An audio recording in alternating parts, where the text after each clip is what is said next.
Assalamualaikum warahmatullahi wabarakatuh. Alhamdulillahi wa kafa, asyhadu an la ilaha illallah wa asyhadu anna Muhammadan abduhu wa rasuluh. Yang terhormat Bapak Ahmadi SPD MPDI selaku dosen pengampu aswaja dan kepesantrenan. Kami dari kelompok 5 akan mempresentasikan tentang perkembangan Islam dalam masa penjajahan Jepang, yang akan dibahas tuntas oleh pembicara kami yaitu Ustadz Nur Syafiuddin dan Ustazah Kamelia. Langsung saja untuk mengefisiensinya waktu kepada Ustadz Nur Syafiuddin. Bismillahirrahmanirrahim. Tanpa salam karena sudah dibuka tadi, kami mulai presentasi pada kesempatan kali ini membahas tentang perkembangan Islam pada masa penjajahan Jepang. Sudah kita ketahui bahwa Insinyur Soekarno pernah menyampaikan jas merah dengan pernah lupakan sejarah. Ungkapan ini ditujukan untuk mengingatkan kita bangsa Indonesia agar memahami urgensitas daripada sejarah itu sendiri.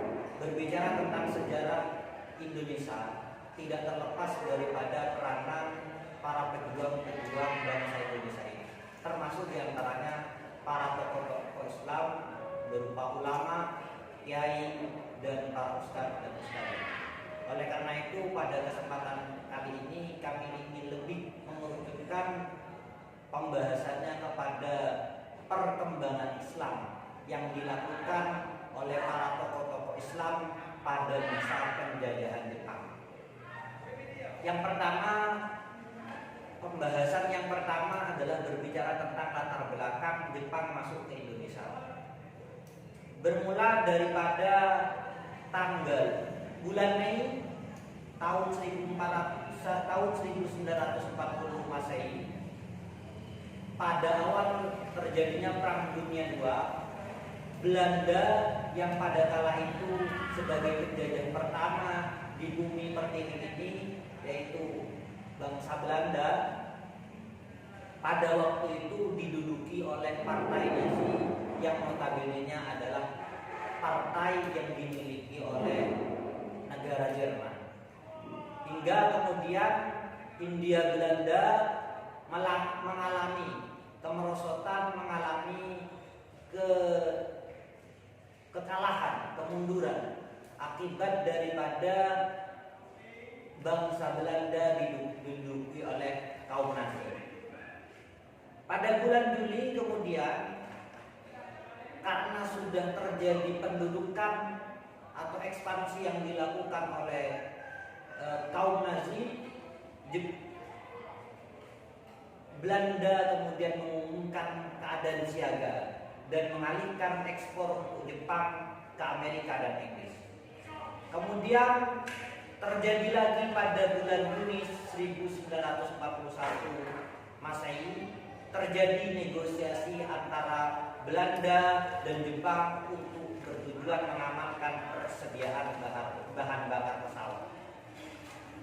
Tragedi yang selanjutnya adalah pada tanggal 9 Maret 1942, yang pada kala itu Jepang menduduki Indonesia, menduduki wilayah Indonesia secara resmi dan diakui secara de jure dan de facto.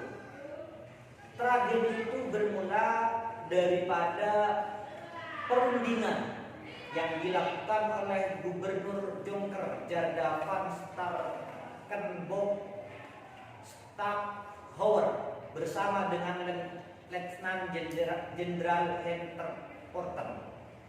Mereka melakukan perundingan yang kita kenal dengan perundingan Kalijati atau perundingan Kalijati, di mana di dalam perundingan itu memutuskan bahwa Belanda menyerahkan tampuk penjajahannya, tampuk kepemimpinannya, tampuk penguasaannya di tanah Indonesia kepada Jepang, dan mereka menyerah secara paksa. Itu pembahasan yang pertama. Untuk pembahasan yang kedua yaitu berbicara tentang kebijakan politik pemerintah Jepang terhadap agama Islam. Ada 3 kebijakan politik yang betul-betul memberikan dampak luar biasa kepada perkembangan Islam di tanah Indonesia. Ada 3, yang pertama adalah Nipponisasi, yang kedua adalah mobilisasi, dan yang ketiga adalah membentuk organisasi baru.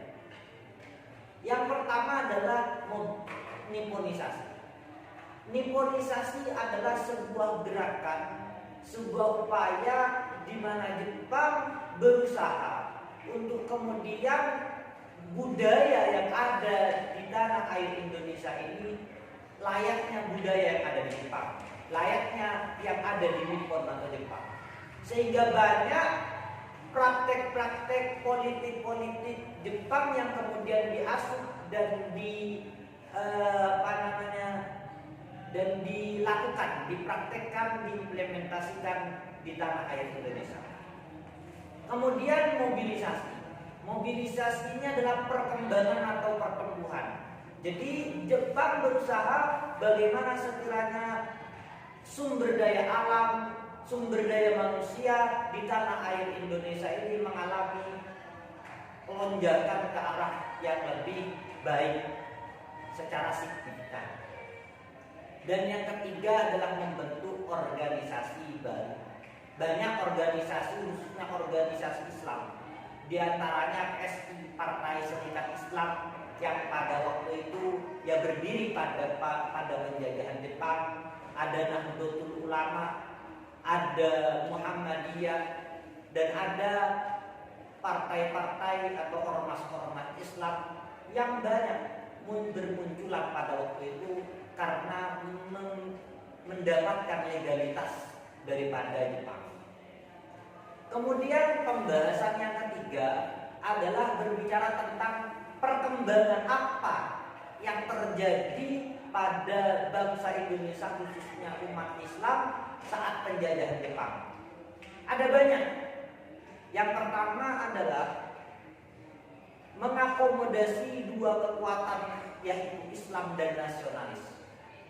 Saat Jepang menduduki tanah air Indonesia, Jepang berusaha mengumpulkan, mempersatukan kaum nasionalis dan juga kaum religius atau kaum Islamis, sehingga persatuan antara keduanya dapat menjadi batu loncatan terhadap kekuatan daripada bangsa Indonesia.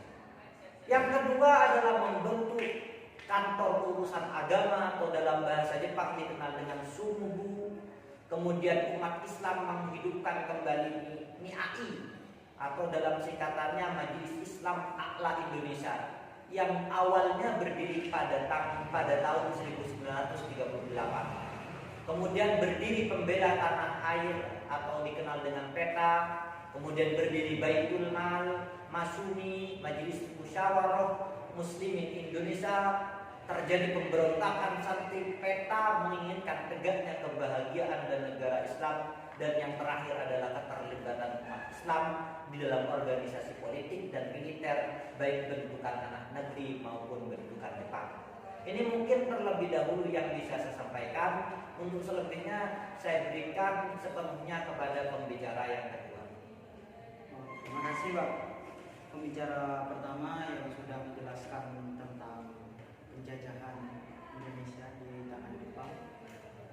Selanjutnya dilanjutkan oleh pembicara kami yang kedua, yaitu Ustazah Kamelia. Baik, kami ambil alih dari presentator pertama. Di sini membahas tentang dampak kebijakan Jepang terhadap perkembangan Indonesia, perkembangan Islam di Indonesia. Di sini tentunya jika membahas tentang yang namanya dampak, di situ terdapat ada 2 dampak. Yang pertama ada dampak positif, yang kedua ada dampak negatif. Dampak positifnya itu tentang kebijakan Jepang di Indonesia, diantaranya diperbolehkannya penggunaan bahasa Indonesia sebagai bahasa komunikasi. 2. Propaganda Jepang yang mendukung gerakan anti Belanda, serta secara tidak langsung menumbuhkan semangat kebangsaan dan nasionalisme rakyat Indonesia. 3. Guna mendapatkan simpati rakyat Indonesia, Jepang mendekati para tokoh nasional dan menjadikan mereka sebagai penggerak mobilisasi massa. 4. Agenda pelatihan militer dan seni militer yang diadakan oleh Jepang menjadi bekal rakyat Indonesia guna mempersiapkan diri menghadapi peperangan suatu hari nanti. Berlanjut pada dampak negatif kebijakan Jepang di Indonesia, yaitu ada 5 dampak. Pertama, kebijakan Romusa menyebabkan munculnya berbagai macam permasalahan sosial yang mengakibatkan trauma bagi masyarakat Indonesia. 2. Eksploitasi besar-besaran yang dilakukan Jepang mengakibatkan penderitaan dan kesengsaraan rakyat Indonesia. 3. Kehidupan yang menderita dan sengsara karena kemiskinan. 4. Penyebaran intelijen dan polisi khusus menghadirkan rasa takut di kalangan masyarakat. Dan yang terakhir, pembatasan aktivitas pers mengakibatkan tidak adanya pers nasional yang bebas dari pengaruh Jepang. Pers nasional pada saat itu harus tunduk pada pemerintah Jepang. Demikian beberapa dampak baik positif atau negatif dari kebijakan-kebijakan Jepang di Indonesia. Ya, terima kasih. Itulah pembahasan dari kami. Mungkin pembahasan ini sudah sangat jelas ya, Pak. Sudah sangat efektif dan juga konkret. Sekian dari kami kelompok 6 kelompok 5 mengucapkan mohon maaf atas kekeliruan kami dan terima kasih atas perhatiannya. Wassalamualaikum warahmatullahi wabarakatuh. Potong lagi ya, potong lah.